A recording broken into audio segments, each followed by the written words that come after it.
Peace and blessings and good evening. Welcome to another edition of King Talk Tuesdays, the show with real views, real news, and real talk. We cover so many topics, whether it's education, healthcare, economics, spirituality, and so much more. I'm your host, Andy King, and I'm looking forward to you joining me each and every week for more dynamic and inspiring conversations. King Talk Tuesday is streaming live on Facebook as well as our YouTube channel every Tuesday at 8 p.m. King Talk Tuesdays also airs every Thursday on BronxNet Television Channel 70, as well as Fios Channel 2136. We're also streaming on a number of streaming services such as Roku TV, Amazon Prime, Millennial TV 24, and Clash TV. I encourage all our viewers to subscribe to our YouTube channel so you don't miss any of our previous episodes. You can also check your local listings and you will catch so many more of our King Talk Tuesdays airing throughout the week. I want to thank everyone who has been tuning in today and who's been checking us out for the past couple of years. Remember what I say, right? People pay attention to people who participate.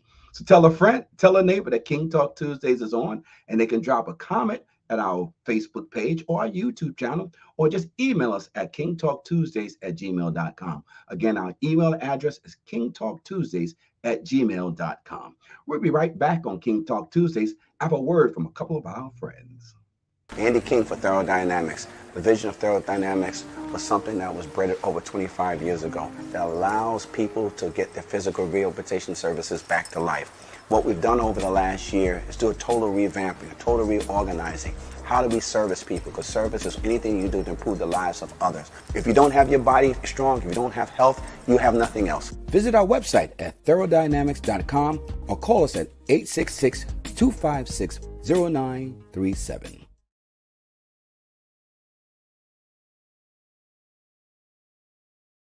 Good Neighbors Community Outreach Agency provides programs that help community residents improve their lives and support their families. Are you in need of food, clothing, employment, or a home? We also provide immigration services and passport renewal. Hi, I'm Pastor Glad. And I'm Lady D. We're here to serve you. Need help? Ask us. You can reach us by calling 718-652-3288 or visit us at gncdcny.org.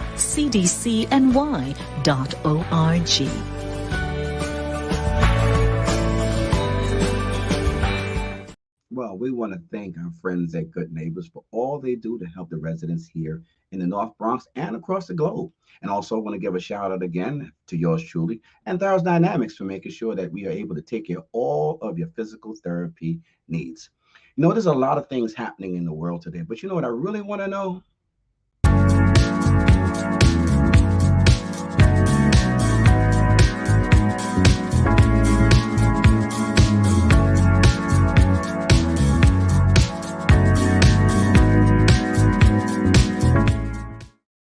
Oh, like my great man Marvin Gaye would say, what's going on? What's going on? What's going on? Well, we want to tell you what's going on in the city of New York and beyond. Well, the 17th year is happening right now for the Bronx Youth Empowerment Program's Youth Speaks. It's going to happen on May 17th. Youth Speaks is a youth forum that allows our youth to voice their opinions and the concerns growing up in today's society, with a number of adult panelists from the DOE, from the entertainment world, from the sports world, from the business world, just the psychology world, from the spirit world, just to help our young people understand what the world is like. But our young people talking to us to tell us what's going on with them so we can help them navigate through the essence of life. So we're looking forward to that day. Everyone is going to be at Richard R. Green Middle School at 10:30 a.m. So hey, if you want to be a part of that day and come on out and get your students to listen and be in the audience, email us at bronxyep@gmail.com, bronxyep@gmail.com. Looking forward to seeing y'all on that very special day, 17 years of Youth Speaks. Secondly, want to let you know in Co-op City, yes, Co-op City, the African American Club is sponsoring their 10th annual Co-op City Spelling Bee. That'll be on May 20th at 1 p.m. in Dreiser Loop Community Center, Room 4. So for all our spelling geniuses, make sure you sign up today and let people know that we are bright, intelligent, young Black queens and kings. All right, looking forward to that day for our youth to come on out and show us their talents. And thirdly, we want to let you know, as a council member, I was able to establish Sharac Day, the first female MC on the planet to do it like no one's ever done it and still doing it today. We are so thankful and grateful that I had the opportunity to know her, but because of the work she's done, there are Queen Latifahs, there's a Nicki Minaj, there's a Salt and Pepper, but if there was no Sharac, none of them wouldn't be here. She was the one that was running around as a teenager with Melly Mel and all of them, the crew in Fast Five, Furious Five. So we're grateful and thankful that we're celebrating her and so many others on this very special day in the 50th year of hip hop. We're doing Sharac Day, the 5th year. It's going to be at Magenta Park. We're asking everybody to come on out, have a wonderful time, and be with us as we celebrate the people, the venues, the systems that had us moving and grooving and shaking and baking on the dance floor and our playgrounds. So if your schedule allows, if not, put it on your schedule to be at Gun Hill Magenta Park on Saturday, June 3rd at 2 p.m. here in the Boogie Down Bronx. And next, we want to let you know this week, we always say that small businesses are the fabric, the backbone of any neighborhood and community. Well, this week is National Small Business Week. So we're asking everybody, go on out and support your local businesses, your neighborhood, whether it's a health food place, whether you get your sneakers, whether you get your clothing, whether you get your medicines, whether you just get your groove on. Just go out and support your local businesses because they are the ones that are here when we need to fuel up our energy, whether it comes to our spirituality or when it comes to the foods that we put in our bodies or how we clothe ourselves or keep things clean. So please get out and invest in your small businesses in your neighborhood. You know, every day we wake up and send our children to a schoolhouse and ask somebody to educate them and teach them and help raise them with us. Well, today is Teacher Appreciation Day here in the city of New York. Shout out to all our teachers, our principals and educators, and everyone who works in the school and faculty to support and educate our students. You know, it's a team effort when it comes to teaching our children. So yes, thankful everyone. Thank you to everyone who's part of the village to help raising our children in the school system. And for us, New York, our New York City public school system. Next, we want to let you know that our good mayor, the Honorable Mayor Eric Adams, announced an extension to the Water Bill Amnesty Program. The Water Bill Amnesty Program started 3 months ago and was scheduled to expire on April 31st. Mayor Adams announced that it brought more than $80 million from accounts that had been in debt and will be extended through the end of May. So thankful for that. The program allows customers with a water debt to be forgiven of the interest owed depending on how much the bill is paid. Well, thank you, Mayor Adams, for helping homeowners during this trying time. And if you were around and there was a storm yesterday, I know we have more than enough water. My basement even flooded out. And so many others I saw got flooded out. But thank you to the Most High in Christ for making sure that all our plants, our nature gets fed to in the same process. So we just as humans just got to roll with it. We just got to roll with it and get our boats and roll with it wherever we got to roll. Well, today we're going to have another Spirit of Social Justice conversation when it comes to our children and families in service and need in the foster care system and so much more that we're going to be talking about. We have two dynamic sisters who are joining us today to have that conversation, offer what they're doing, their wisdom, their experiences, their energy, their motivation of why they do what they do to help others. Our first guest we want to introduce has never been on King Talk, and we're so glad to have her today. I see her move around the neighborhood, inspiring sister, doing what she got to do with her little king. Ladies and gentlemen, welcome to the first time to King Talk Tuesday. My sister, Ania, period. Activist and founder of the Foster Care Task Force. Welcome to King Talk Tuesdays, my sister. How are you today? I am wonderful. Can you hear me okay, sir? Yes, we can. You're sounding bright, looking bright. You go, girl. Thank you so much. Thank you for having me here on your platform this evening. I'm so honored to be with you. Well, we're honored and we're looking forward to the jewels you're going to drop on our viewership this evening. And next, we have another sister who's from an organization that's no stranger to the United States of America, an organization that's strong, an organization that stands up not just for human rights, but Black rights. Calling for what it is, saying what you got to say, and doing what you got to do to organize and make sure that the injustices that are happening in this country are at a minimum. And if there's, as the leader of it, he says, I'm like the guy who cuts on the light and the cockroaches start running away, because that's what he does for the national Action Air with that's the founder and chair, the great Al Sharpton. But joining us today is the president of the National Action Network, the Tennessee chapter. Tennessee, choo choo choo is in the house today, ladies and gentlemen. Welcome to President Sister Cheryl Huff. Welcome to King Talk Tuesdays for the first time. How are you? I'm doing fine. How are you? Oh, we're delighted. I know both of you sisters are going to drop some jewels on us tonight, so we're just excited what we're going to hear, what you're going to give with the information you got, and just bring it home. Bring it on home. That's what it's all about here on King Talk. And our viewers know we don't mince words, we don't bite our words, because it's real views, real news, and real talk. So let's jump into tonight's show because people want to hear what you have to say. Sister Ania, period. Just period. Period. Enough said. Yes, sir. Talk to us a little about, we really like to know, you have this, what you are the founder of the Foster Care Task Force. Now, I'm a previous ACS worker, so I got an idea of some of the energy that gets put in that helps and sometimes doesn't help. But talk to us about your motivation and what is the Foster Care Task Force? Well, again, thank you for having me, and thank you to Miss Cheryl Huff.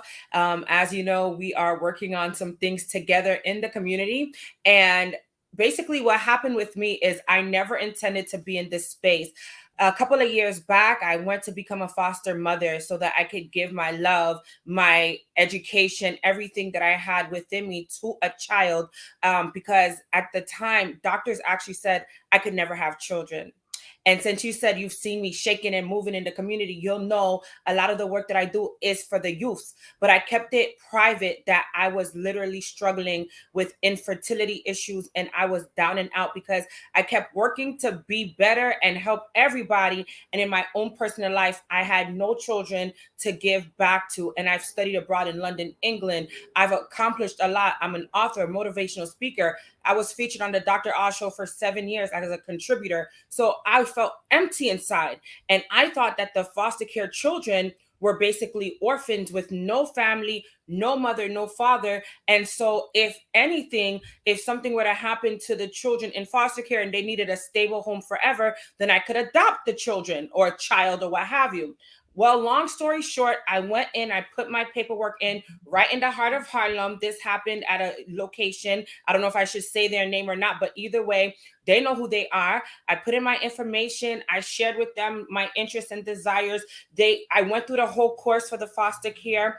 I did my fingerprints. They did a home study. They walked through my home. This whole process took over 2 months. Matter of fact, I couldn't see Reverend Al Sharpton or the rest of the Nan family for over 2 months because it happened that the classes were every Saturday morning, exactly when Nan was scheduled. So for 2 whole months or more, I was at Nan and I did this religiously with the program so that I could become a foster parent. Fast forward, they did everything. They knew all my information, even down to my puppy. Like they had all of my dog's information and everything. And I told them that I wanted to advocate on behalf of more beautiful Black people that I knew, like all the attorneys, all the principals, the teachers, the entrepreneurs who were longing to have children because a lot of them were empty nesters. They said yes to everything, approved me. And within a few weeks or so, they lost all of my documentations, including my fingerprints. And I was flabbergasted. And I just wanted to share the reason I was so infuriated and flabbergasted was, number one, God forbid some crime is committed. My fingerprints are out in the world. I don't know where they are. Something could happen and then something could be pinned on me. Number two, that's total negligence. You have me come into your system to do all of this work. And I even want to partner with you. I want to help get the best of the community to help children that need love and attention. And this is what you do to me? And number three, it was just a slap in the face because I was so brokenhearted when I knew that my information was gone. And not only could I not foster, but even having the referral system was going to be kind of obsolete because I was not in the system. So I went on a mission, Mr. Andy King and everybody that's watching now or who will watch later. I went on a mission to find out if I was the only one struggling with this situation, and comes to find out, no, I wasn't. Even in the class I was in, out of 6 families or so, there were 2 of us, 2 people, myself and another family, the same exact thing happened. total negligence. And then also I started to hear all the crises in the community about children being snatched from their biological parents, the issues that were arising that I was listening to completely threw me off. And I said, enough is enough. I need to do something. And now the foster care task force is to basically reunify families the best way we can with the resources as well as the information. Why not give those same resources that you would give a foster parent to the families to help them get better? If they have an issue, let's meet the family's needs. Because now that I look at it and I understand not all of these children's family members are deceased, that means their family can get the help so that they can be better for the same children. And in doing so and speaking out, I met Miss Cheryl Huff all the way from Tennessee, and she could tell you her amazing story. Wow. Well, thank you for that motivation. So now that she's introduced you, Miss Cheryl Huff, talk a little bit how, because I want to come back to you to find out what happened with your story. But we want to bring you and Sister Huff to tell us about how was the relationship started here and what is your part as we keep moving forward in how to handle children that are going into the system. So, again, my name is Cheryl Huff, and I am the president of the Middle Tennessee chapter of the National Action Network. And so my story began in 2014. I had 2 children that was sent to me. The mother told DCS, can you please take my children to Ms. Huff? And when they brought the children to me, they dropped them off. They came and did a home study and said, okay, you are approved. And so they brought the children to my house and they left. And so one of them was 6 and one was 1 when I first got them. And now I have adopted one of them, and my best friend, she have the other one. They are now 16 years old and 10. And we went through the court system and we did everything that we had to do to get the children mother to where she needs to be in order to get her children back. But it never panned out. She just couldn't get it right. And so now I realize that now at this time, I have 3 biological children that were adults and had their own children. So I was starting all over again. But something in my heart said that those children gonna need you, so help them. So I did, and I went through the child care system. I went through everything, and I was allowed to get them. And then I adopted my child. I adopted her 4 years after I had already had her.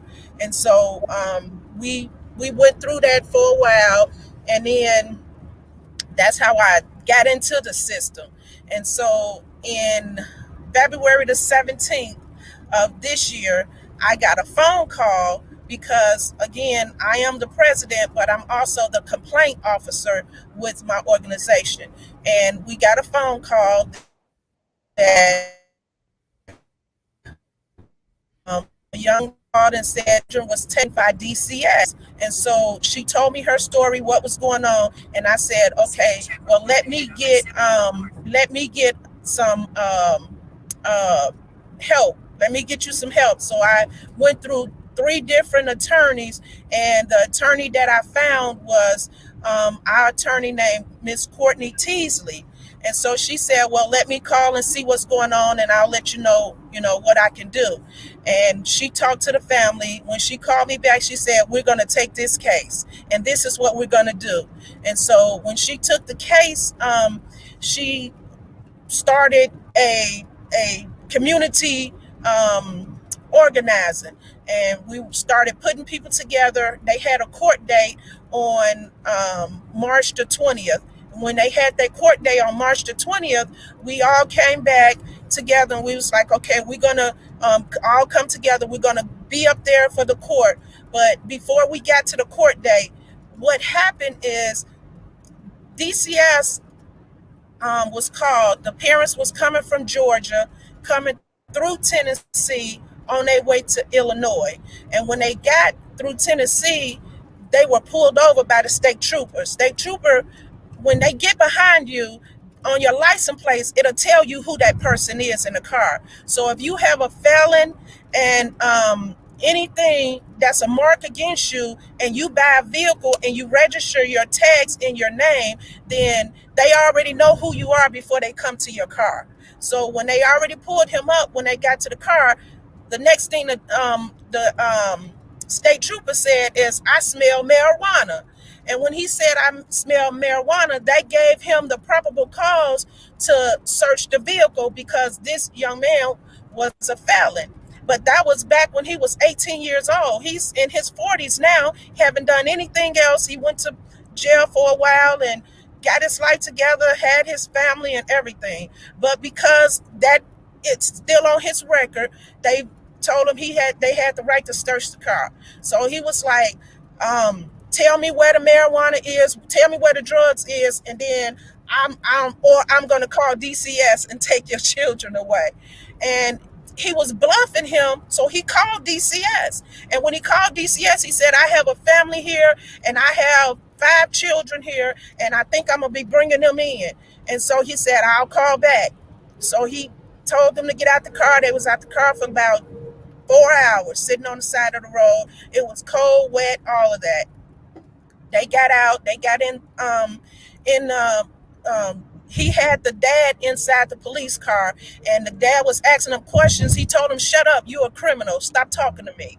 You know, just because you had a felon, then you don't have the right to talk to me like that." But that's what he did. And so after that, he called DCS and was like, "Well, I'm just going to give him a citation," because they didn't find anything. He had like a blunt in his car, and it was like 2 grams of marijuana, but it was in his door, the door of his car. Like in Georgia, it's legal, and in Illinois, it's legal. So, you know, he just had it in his car, and that's all he had.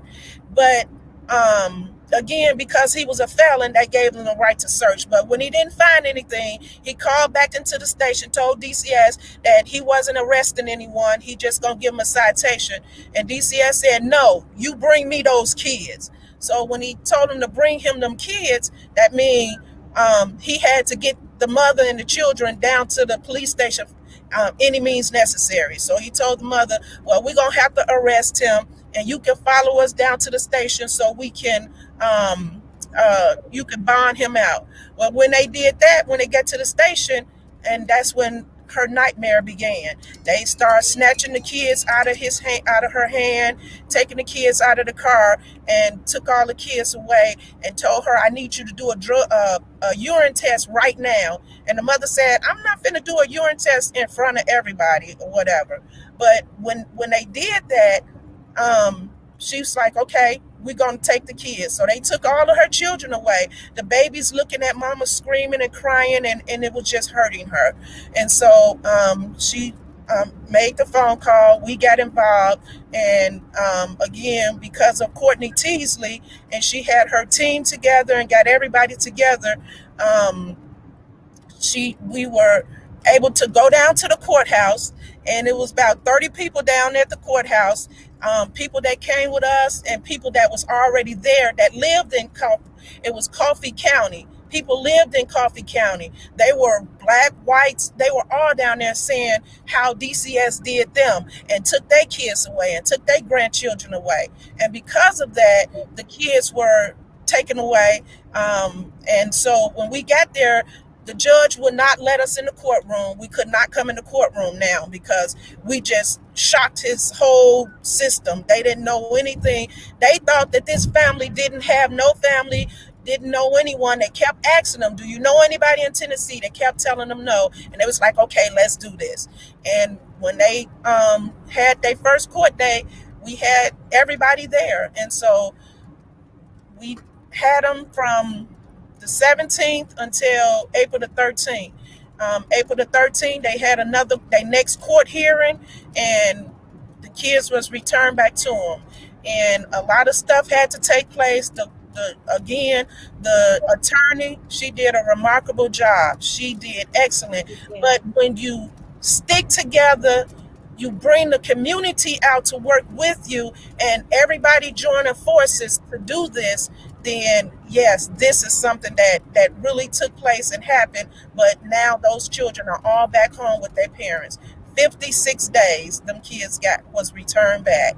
Wow. Now that is a horror story, but then the blessings prevailing that to bring this family back together.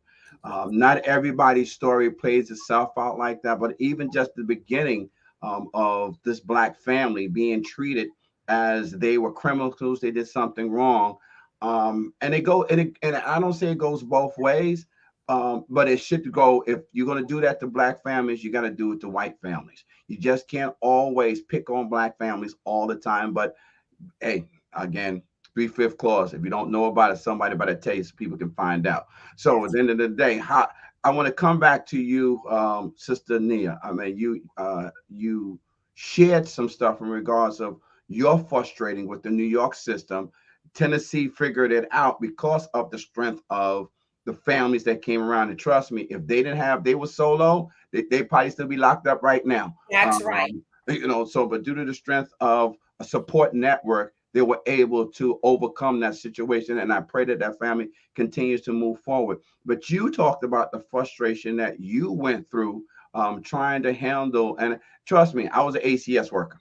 I did that work, but I understood through my own spirituality what it really takes to help a family that's in crisis and then happen to just do something just because. And you never can't do something just because you're not God, judge, and jury. So talk to us a little bit about what you mentioned something, because we want to know about some of the misconceptions that you you experienced when you were dealing with what you thought was what was real, and then you're like, wow, this is a different reality. Talk to us. So initially, like I said, I just assumed that these children had nobody, had no mother, no father, etc. Then I found out, oh no, a lot of them are in the predicament they're in because of the situations that they were in. So that was like really eye-opening. And then I got to, put my activist hat on. So I reached out to certain leaders in the community, one councilwoman right in the heart of Harlem, and she made promises that she was going to stand with me. And, if I set up a press conference at City Hall, that she would stand up with me, because I didn't want to attack the agency. What I wanted to do was communicate with them, which I did. I have 2 years worth of emails, mind you, right? And nobody ever did anything to find the documents and try to make the situation better. So because of that, I went to the local councilwoman, never mind trying to speak with the senator, the state senator right here in New York, who happens to be, all of them are in the same area in Harlem. And I can openly talk about this because this could be an educational piece too. When you have people in our community that have real legitimate issues, why do our leaders continue to ignore the crises?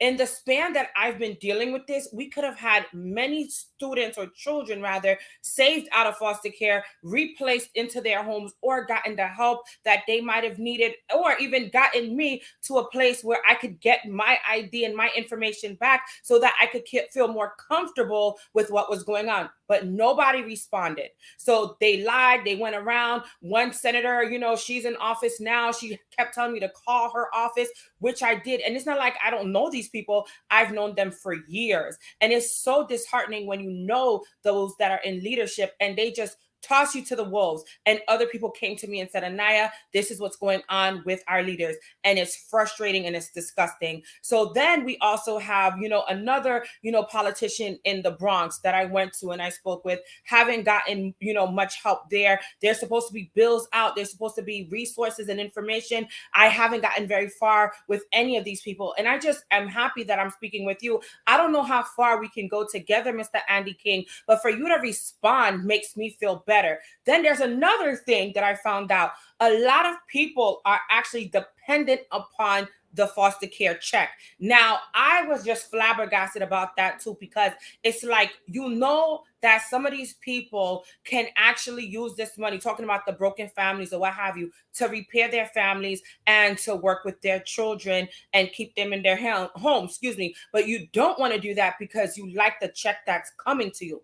I never went into it for money. I am a stable woman. I have my money. I went into it because I literally wanted to make a difference. And so when I heard that people would not stand with me because of the money grab, and then I found out how many children that go missing, and we have Amber Alerts and things of that nature.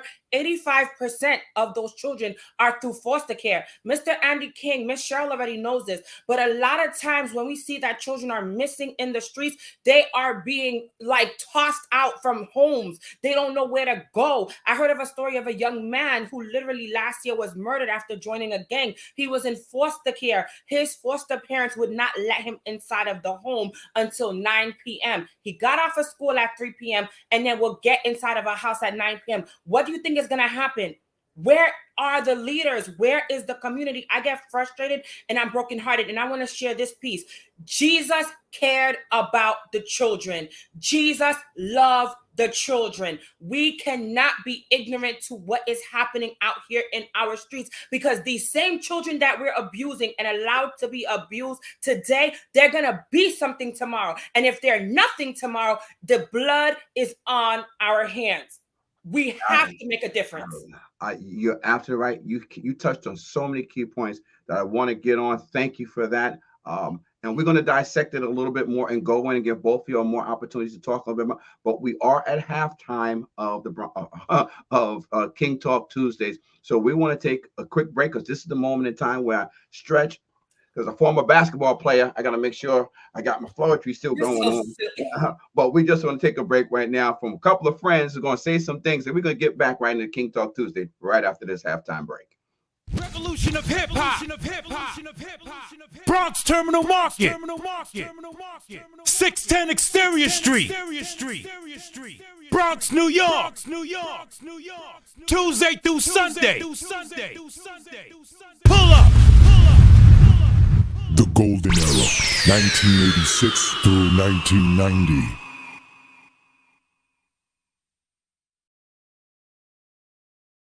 Hi, Frank Perez here from Eastchester Chrysler Jeep Dodge Ram. It's our Durangos Must Go inventory sell-off.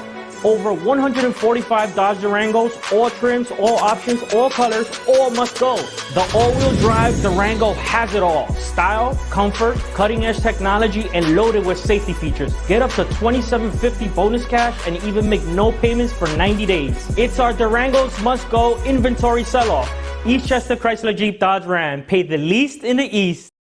Oh, yeah. Pay the least in the East for your Jeep to get you across from the East to the West. I want to thank all our friends at Eastchester Jeep for all they do to help us out with our transportation needs. Also, the 50th year of hip hop is on us right now. So make sure that you join and go on down to the hip hop. Check it out on Exterior Street. What they got happening now, they have their little satellite that's going on until they finish building the big museum, which is scheduled to open early sometime next year. So we're looking forward to everyone joining and have a wonderful summer. But you are tuned in to King Talk Tuesday, the show with real views, real news, real talk. I'm your host, Andy King. We air every Tuesday on Facebook at 8 p.m., as well as our YouTube channel on 8 p.m. as well, where we also stream on a number of streaming services such as Roku TV, Amazon Prime, Millennial TV 24, and Clash TV. So if you have a thought or a comment or a question, please email us at kingtalktuesday@gmail.com, or leave us a chat or a message on our Facebook. And we want to respond to everyone who is tuning in today. And if you have any questions for our guests, please leave them there as well. So again, we just want to give a shout out to some of the people who are tuning in with us this evening. So I see Miss Leela King is up there, and she's saying to Miss Huff, she's calling it out. She said that was a horror story. So glad you worked it. And Lord help to trouble that we have to live with. So we want to thank Sister Leela King, who is also my auntie. Want to say to her, thank you. Also, Gavin, say now she says hi to everyone. Share. Love you all. So thank you for tuning in and being on the show as well. And this is a very enlightening conversation that Sister Rhea Farrell is sharing with us right now. We want to thank Sharon Bell, for tuning in. And Sharon, I want to say thank you for tuning in. You've given us a good evening, but I also want to wish you a happy birthday, because I know you just had a big birthday that just happened last week. So happy birthday to you. And we're looking forward to you growing and having more birthdays. But let's get back into the second half of King Talk Tuesdays.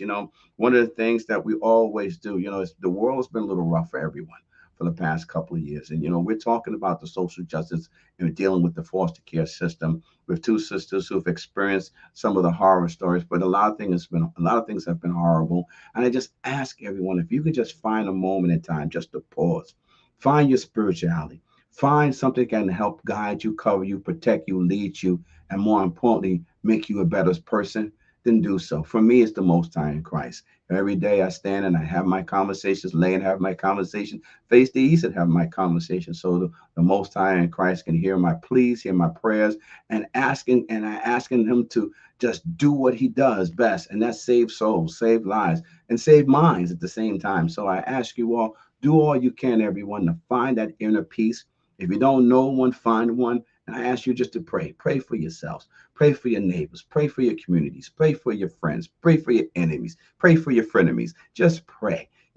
Pray does help us, relaxes the soul so much. And once you pray, get out of your way. And that's the only way the Lord will definitely answer. So with that, to all I say, peace and blessings to everyone. Prayers to everyone. Where your soul, find a way to be better to yourself and better to others. And thank you again for tuning in to the Most High in Christ, who dropped that message on you right now. Wasn't me, it was him. So let's jump into the second half. We have two delightful sisters who are talking about the issues, the strengths that they have as they navigate social services. Now, we have Anaya A. Period, who drops it with the period. And then we have Sister Cheryl Huff, who's the president of the National Action Network out in Tennessee. So I want to go to Tennessee because, that was a rough story that you dropped on.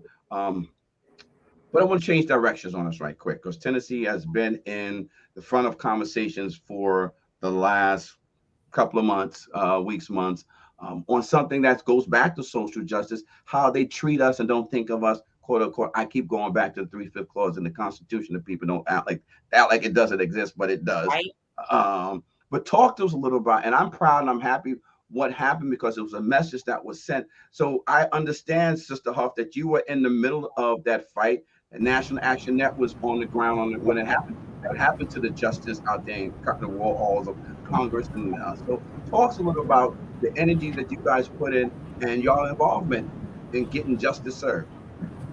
Okay, so first I just want to piggyback a little bit of what Miss Anaya said with the danger with the children going into foster care.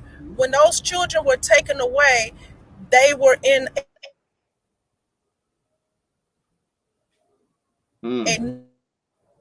another kids said that we have to split the children up. So the mother called me crying and panicking and said, they about to split my children up. What do I need to do? I said, have them to call me. I'll take them. So I took all 5 of the children. There was the baby was the baby was 4 months, and then I had a 5-year-old, 7-year-old, 3-year-old, and 2-year-old. So I took all of the kids in, and I took care of them until they went back home. So March the 1st until April 13th, the children were at my house with me, and I took care of them. And people I know it was hard, but I had the community to work with me, and I had, like you said, the praises from God, and he brought his hands down and he helped us work with them. But so that's how that went. But the story with the Justin, so Justin Jones, I've been knowing Justin ever since he first moved to Nashville, when he started off a freshman at Fisk University. And Justin has always been an outspoken person. And now Justin is in my district, in District 52. And so we know who Justin is. We know what Justin does. And we knew that he was who he was and how he stir up stuff. Justin was arrested 19 times in the Capitol. And the same the same sheriff and the people that escorted him to the jail cell, they now had to turn around and escort him to his seat, give him his badge, give him his keys, and let him into those seats. And so they knew who he was in the beginning. He was the reason why they had to take down that statue that has been sitting in that Capitol forever and a lifetime. So that was not a shock to anybody who Justin was. But you turned off microphones on a state representative that the people elected and put him in that seat, and you turn off the microphone because you don't want to hear what he say. So they done that to him so much that he had to go get his own microphone, and he said, "You gonna hear me one way or the other," and that's the way he heard them. But when they came after him and Justin Pearson, and only God did that to bring Justin and Justin together to do justice. So because of both of them, and you get rid of them because who they are and what they did, okay, now you bringing out everybody. So now you got the whole Tennessee there. So it was so many people there that there was nothing else that they could do but take their hands off of him. But I'm telling you, you stronger together. When you all work together, the community, the people, and Anaya, when you said that state representative would not speak to you, would not talk to you, and you called her, you all elected her, you doing a report card on them. You get them report cards done, and you let them know, I know what you did. And when it's time for election, I got you. And you all start having forums, bring the community together and talk about who these people are that want to get in these seats. And let's pull a report card and see what they've done. So don't stop letting people walk in your community and we just electing them because somebody told us to vote for them. Let's do our homework, and we put them in them seats because we know who they are and what they can do for us. And that's all I have to say. Thank you, beautiful. Mic drop. Mic drop. Just like the drop on that one. Well, I appreciate. Listen, Anaya, you heard what your sister just shared. Yes. And again, we're talking about social justice, not just for, it says foster care and more. And we just happen to be in the more section of the conversation right now. And you mentioned that you went out to get help from elected officials only to run into stall tactics, neglect, and just a brick wall. So as you heard Sister Cheryl talk, what do you feel now? What are your your next actions?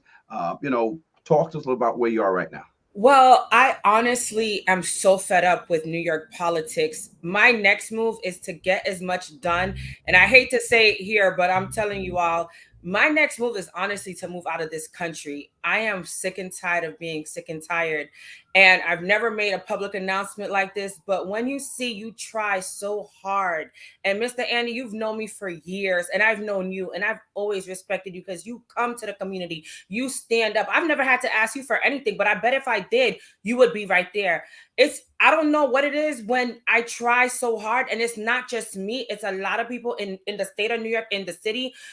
It's like if you're not a part of a certain clique or something, you're not going to get the help. Number two, if you don't kiss butt, I don't do none of that because I'm doing the work and I care about the people. I can't sit here and beg people to do God's work. So when things like this happen and I see people for who they are, when I see you in the street, don't talk to me. That's it. I have a report card on everybody. I could tell you verbatim everything that they've done. Furthermore, I have all of their numbers on speed dial. You'd be surprised, Mr. Andy, Miss Cheryl. I have almost every politician's personal phone number, down to the mayor.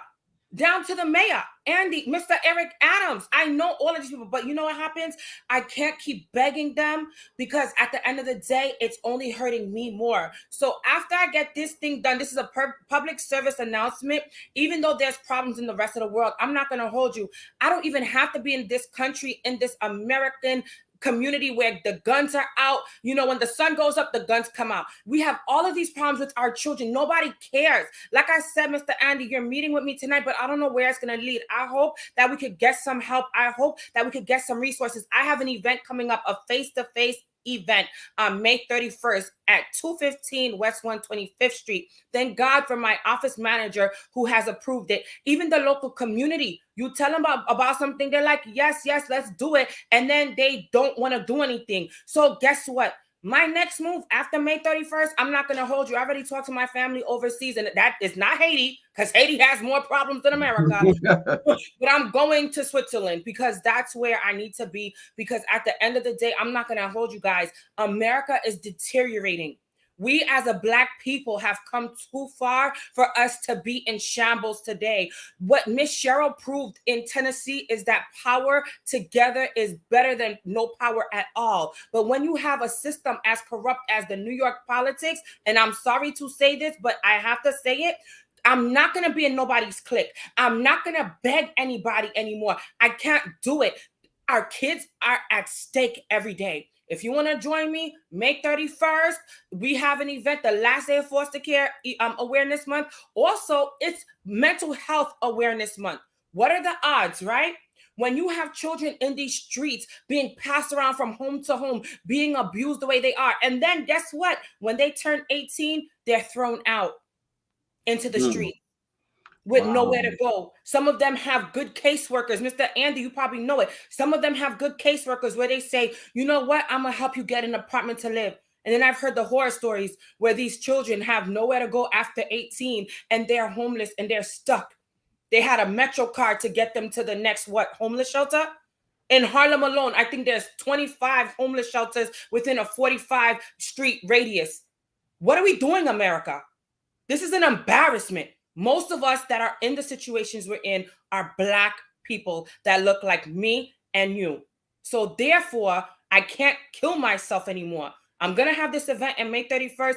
After that, I'm celebrating King's birthday. You met the King. That's my son, because God blessed me. And the miracle story is I kept doing God's work. And finally, God opened my womb. You know the story in the Bible when Sarah prayed and she cried out to God. But guess what? I had my son and I could have turned away from this mission and I could have said enough with it. But I kept trying and I keep pushing. And every time I knock on her door, they close it on me. What else am I going to do? You know what I'm going to do? I'm going to take care of what God has given me and I'm going to try the little things that I can. But Miss Cheryl, you know how frustrating it is. Mr. Andy, you know how frustrating it is. You've been through stuff, Mr. Andy. So you know what we go through. Yes, I do. I do feel your pain. I feel your strength. And I just ask you, as I have a quote that says, our perseverance in the future lies in the resiliency of our past. So you've gone through a path and a past to persevere. Let it be your story and your testimony of to persevere, not to give up. And I do feel your thoughts on the world of politics and politics here in the city, here in the state of New York, and above and around. So, but stay strong. And we're going to come back and we'll talk a little bit more about what both of you just shared. But we're going to, as you just talked about having children, and we're going to take a quick break. Actually, we're going to take a quick break and have a group of young people talk about what they've been doing. And as we give a message from the Bronx Youth Empowerment Program. The Bronx Youth Empowerment Program, YEP, is a youth organization that has served the Northeast Bronx for 17 years. During our tenure, we have provided recreational and educational forums that have nurtured the growth of many youth in the community. YEP has also serviced hundreds of youngsters around New York City. YEP's target audience is youth from the age of 11 to 18 with the goal of helping youth become productive adults.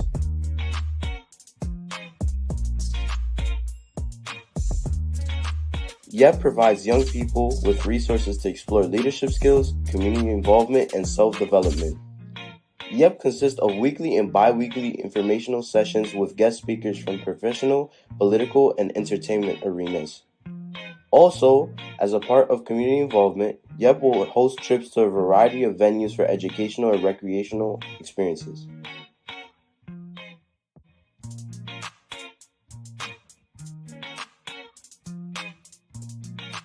As we continue to partner with other local organizations and serve our community, we will strive to unite and develop the youth in our community.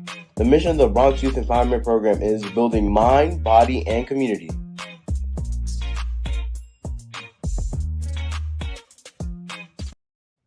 Oh yeah, we want to build mind, body, and community. 18 years of service of that organization established by myself, yours truly, and my wife, Neva Shillingford King. We're just praying for her health as well. But these young people, as we started it, we never had no clue 17 years, 18 years ago that we would still be in the game. And the reason I say that because, Sister Naya, I understand the heartbreak and the challenges. And trust me, when I dealt with some of these young people and just trying to get people to help and trying to get some support, some people jumped in with both of their hands and their shovels and ready to do. And then you had some that had a lot of lip service and, all that. And then they just vanished on you when it was time. And a lot of people are like that. They promise things. They say they're going to do things. But when it's time to deliver, you can't find them. They don't answer a phone call or they just renege. I just ask you what was told of me when I was in the council. Sometimes you just got to deal with the people who want to deal and talk with you. And you got to just forget everybody else because they become a heavy rock on your ankle when you're trying to constantly go back to the same people who don't want to do, but just tell you fibs in your face in regards to what realities are. So I want to thank both of you for your strength. And please, if you're planning on moving wherever you plan on getting on that jet plane, I would say hold your thoughts, wait till the weather gets a little warmer, hang out with us some more, do some more work, because when we lose great soldiers like you, it is a disservice to the neighborhood. It's kind of saps life out. And the people who are really committed, again, it goes back to those who are committed. When they stay stronger, we get things done. But unfortunately, we have those who got a lot of fluff and a lot of manipulations sitting at the seats, controlling what's going on. And then when they beat the soldiers down, what the soldiers going to do? Soldiers leave. No one's going to ever become a general to take the bad general out. So you heard Sister Huff say, keep your report card. Don't just keep it. Use it when it's time to use it. So yes, please. So we will talk about the foster care system here on King Talk. I guess the biggest question I have to ask both of you, because of what you've both experienced, and I'll start with you, my sister, Miss Anaya. Is it Naya or Nia? How you want me to say it? Anaya. Okay. Anaya, what would you, if you had your choice, if someone said, if the commissioner sat down with you today, what changes would you like to see in the foster care system? I would like to see accountability, transparency, and resources reallocated to the parents to fix the problems. As Ms. Cheryl just said, and it just breaks my heart, there was a family of 5 that they were going to split up because of an injustice. There was no real accountability there. The officer made a call and they said, bring all 5, and then they wanted to separate them. If I could sit with the commissioner of foster care or ACS, I would tell them straight up, a lot of the cases that are coming through need to be looked at thoroughly. Some people just need a little assistance. And then we also have the homelessness issue. So therefore, if you city officials could just open up a little bit more housing and help the people get stable, then we wouldn't have this crisis now. We're literally living in hell. And I don't know how it is in Tennessee, but honestly, Mr. Andy, you know it. Okay, the homeless issue is one of the biggest issues. How can we have stable families in stable homes if they don't have a home? Make it make sense. Right. Like that, you don't require a whole surgeon, doctor certificate to understand that. America is literally doing things to us every day to put us in these predicaments. And guess what? Foster care is a multi-trillion-dollar operation. Doesn't that sound awkward? But here's why I'm speaking up about it too. The same thing with homelessness, right? We have all these shelters. We have the hotels. We have the motels. We have all these setups for people that are homeless. Instead of reallocating the money to the families to get into apartment, if they get a little assistance, they could pay the rest or whatever. But you're spending millions and trillions of dollars on homeless shelters, whereas you could be putting it into the families. But they don't want to do that. You know why? Because they want to build soccer fields like Willets Point in Queens. Don't get me started, Mr. Andy, because I know a lot. I just don't talk. I don't talk a lot because I don't want them coming for me. But the bottom line is accountability, transparency, and reallocating the resources and funding to help the families stay together. Okay, I like that. That's the biggest goal, helping families stay together. Sister Huff, out in Tennessee, National Network, what is the position or the energy that you are, and obviously you've led by example when you took in a family, but what is the mission out in Nan, Tennessee when it does come to social services and So we need. Hold on.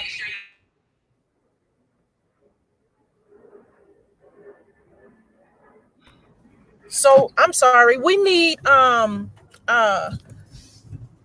help. We need them to really look into these cases when they take them. I didn't say, but the family was accused of they did a hair follicle with those family. They gave that family. Oh, she's breaking up. She froze on us. I think I know what she's gonna say. They gave the family a test, drug test. It's that. Okay. You're freezing yeah, up, they said that the family. Okay, can you hear me? Yes. The family had marijuana, they had cocaine, they had fentanyl, they had opium. They was just naming all kinds of stuff that they said the family had in the system. On the 60 minutes, it takes at least 4 to 72 hours before you even get a hair follicle test back. So that was illegal. And then the man came on camera and said, the test that I do is not admissible in court. You don't use it in court. So that right there showed that the test was phony. They were taking those children.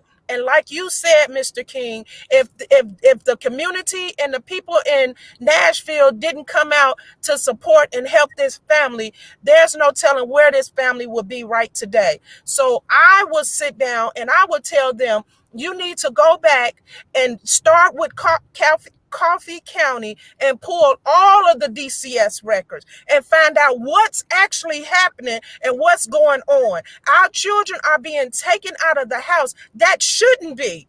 Now, some of them, we need to get them kids to safety, but the majority of them are being taken out because of money. It's a $1 billion racket. And with Nashville, those family, that DCS that took those 5 kids away from that family, the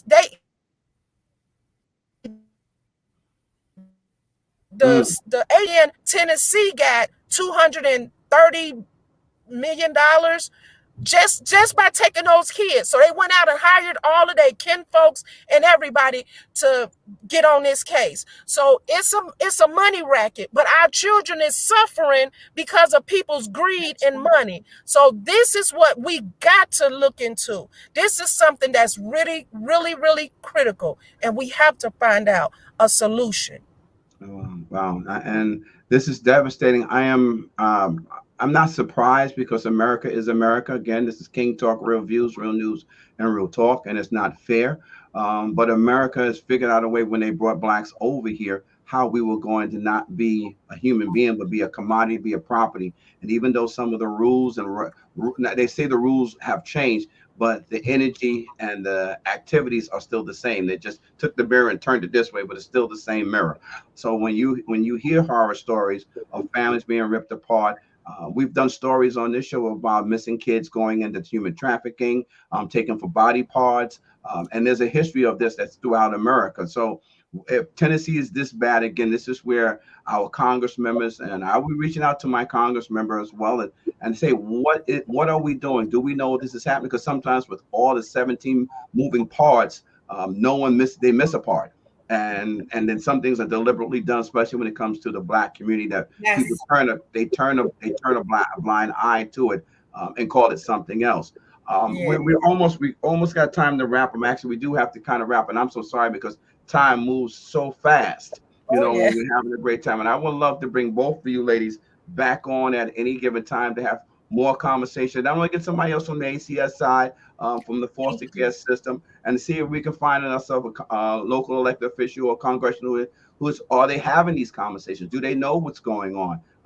I do understand small towns get away with a lot of things. A lot of towns, of course, get away with stuff. And if there was no camera, who's to say what would happen with George Floyd? So there's so many things that Nan fights for, Sister Nia, that you fight for. So many things King Talk stands up and wants to reveal and shed, so we can find real resolutions, not solutions, which are just band-aids, but resolution to resolve it so it doesn't have to happen again. But that's only going to happen with the Spirit of the Most High grabbing us. I want to give both of you literally 30 seconds to say, give us something to our viewers before we wrap up. Anaya, you got it. Well, thank you so much again for this opportunity. And I hate that I had to make an announcement that I might be leaving this country, very soon. If things don't change, I can't do it. My heart, my soul, everything is broken, and I need peace, and we need peace. So if we can work together, Mr. Andy King, if you can talk to those that are in position to put bills in place to help the children for real, then I'll give y'all a couple more months, y'all. I'm telling you. But if not, I gotta go, because I can't keep knocking on doors and crying and praying and seeing no results. Like you said, we want to see results. Again, I have an event that's happening at 215 West 125th Street, the 4th floor, but you all have to RSVP because we don't want any issues. That's happening on May 31st. And lastly, it's Haitian Heritage Month. Imagine Haitian Heritage Month, mental health, and foster care in 1 month. When I tell you, it's a lot going on, but we're going to be strong, and we're going to thank God. And thank you again, Miss Cheryl, and Attorney Courtney. Got to shout her out for all her work, and Reverend Al Sharpton for the National Action Network. Thank you, Mr. King. Yeah, bless. Thank you. Sister Cheryl, final words. Well, I just want to say thank you so much. I appreciate you allowing me to come on and talk with you guys about my experience and what I know that's going on, and how we handle situations in Nashville, Tennessee. And because of that, the Republicans, they coming in and they coming hard, trying to hit us on every corner with bills and stuff. But we still stick together, and we have to keep fighting. And when they sleep, we fight. So there's no getting out. And if anybody would like, you can go to our website, which is www.nanmiddletn.org, and you can just look us up and see what we're doing out there. We're having a candidate forum on May the 20th for all of the council members and the council at large, and we're going to hold their feet to the fire. We have report cards on everybody, how they're voting, if they voting for our issues. And right now, it's the Black people's agenda. So that's where we are. And Mr. Andy, if anybody wants to reach out to me, they can definitely reach out to you, because we need to work together. So please, because I don't know if the people are serious. You know how to vet the people. So reach out to Mr. Andy King so we can do this work, guys. All right. Well, thank you. And I appreciate both of you ladies for joining me this evening. We look forward to another spirited conversation with y'all again in the future. But as we do on King Talk Tuesdays, we end every show with a scripture. Tonight's scripture reads from Romans chapter 5, verses 2 through 5. By whom also we have access by faith into this grace wherein we stand and rejoice in hope of the glory of God. And not only so, but we glory in tribulations also, knowing that tribulations worketh patience, and patience experience, and experience hope. And hope maketh not ashamed, because the love of God is shed abroad in our hearts by the Holy Ghost, which is given unto us. If no one told you today, God loves you, and so do I. Your friend, your brother, and your neighbor, Andy King. Peace.